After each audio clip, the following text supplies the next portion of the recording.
viktorina uyushtirayotgan edik. Agar to'g'ri javob bersangiz, sizga sovg'amiz bor. Savol bersak bo'ladimi?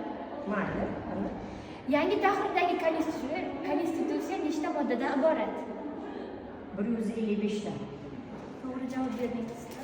Rahmat ishtirokingiz uchun. Rahmat. Sog' bo'ling.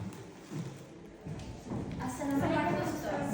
Bugun maktabimizda Konstitutsiya kuni munosabati bilan viktorina o'yinlarini uyushtiryapmiz. Agar savolimizga to'g'ri javob bersangiz, sovg'amiz bor. Savol bersak bo'ladimi? Mayli. Yangi tahrirdagi konstitutsiyaning nechta bob va nechta bo'limdan iborat?